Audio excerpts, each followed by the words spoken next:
Good day, everyone.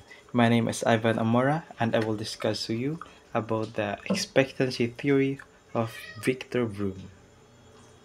Now, let's proceed. What is expectancy theory according to Vroom? Victor Vroom, who has developed the expectancy theory, he says that expectancy theory is a motivational theory that suggests an individual's motivation is based on their expectations of the outcomes of their efforts. It explains how people choose one behavior over another based on their perceived likelihood of achieving a desired outcome and the value they place on that outcome. Now, how to explain this and how we can understand this? Let's proceed. The expectancy theory has key components. First, the expectancy. Second is the instrumentality. And third is the valence. Now let's see what does this tree means. It says that expectancy.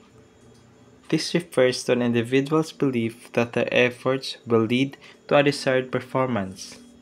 It's the perceived probability of success. For example, if a student believes that they can get a good grade by studying hard, their expectancy is high. Kasi for example kasi nga sinasabi dito, kung yung estudyante naman is nag-aaral naman ng mabuti or nagre-review, kunwari sa exam, of course, mag-expect siya ng mataas yung grades niya. Parang ganun lang yun. Next is the instrumentality. This represents the individual's belief that success performance will lead to a specific outcome of reward.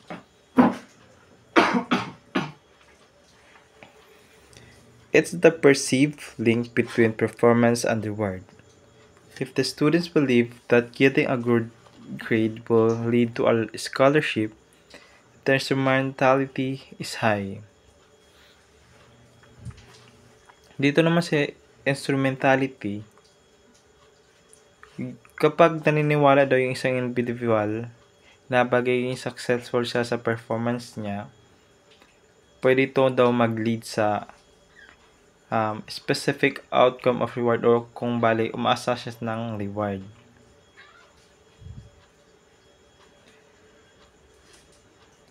Dito naman tayo sa valence. Valence, this refers to the value or desirability of expected outcome or reward. It's the perceived importance of attractiveness of the outcome. If the students value a scholarship, their valence is high. Sabi dito na yung value daw or desirability ng expected of outcome or reward, napiperceive nito yung importance or attractiveness ng outcome. Bali, kapag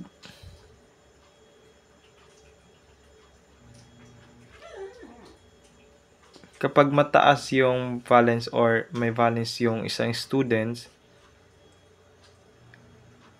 or mataas yung tingin niya sa scholarship na kagaya nga dito sa example, mataas yung valence niya. Next. The motivation formula.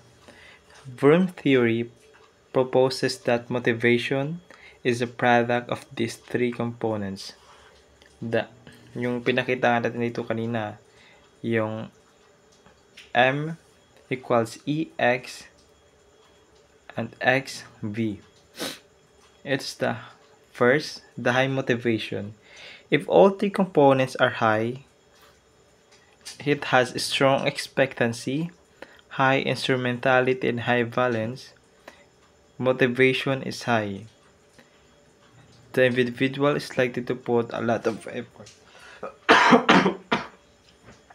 Sinasabi nga dito, kung mataas daw yung motivation ng isang tao o isang individual, malakas talaga yung expectancy niya or expectancy tsaka yung high instrumentality and high valence. Kaya yung isang individual ay naglalagay ng mas maraming effort. Sa low motivation naman, if any of the components are low, motivation is to be low, of course. For example, if the student doesn't believe that studying will improve their grade or the low expectancy, they may not be motivated to study. Kaya nga, 'di ba? Kapag mababa naman yung belief ng estudyante na hindi naman niya makukuha yung mataas na grade at bababa lang yung expect niya, mahina lang talaga yung motivation nila mag-aral. Ngayon, paano natin ito ma-apply sa workplace? Example lang to applying expectancy theory in the workplace. Expectancy theory has practical amplification for managers and leaders. Kunwari sa kumpanya, clear performance goals. Set clear and achievable performance goals to increase expectancy. Second, reward systems. Develop reward systems that are directly linked to performance and values by employees. This increases instrumentality. Third is the employee feedback. By providing a regular and specific feedback on performance to reinforce the link between effort and outcomes.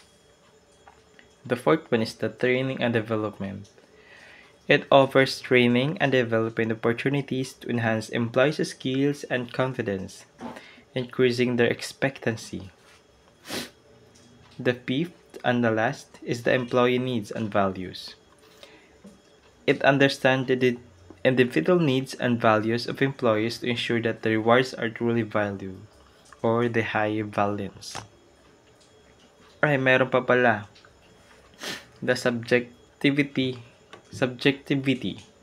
Expectancy, instrumentality, and valence are subjective perception which can vary from individual to individual.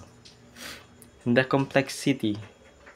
Measuring and understanding these perceptions can be challenging. The limited scope. The theory primarily focuses on extrinsic motivation or rewards and may not be fully account for intrinsic motivation or the enjoyment of the work itself.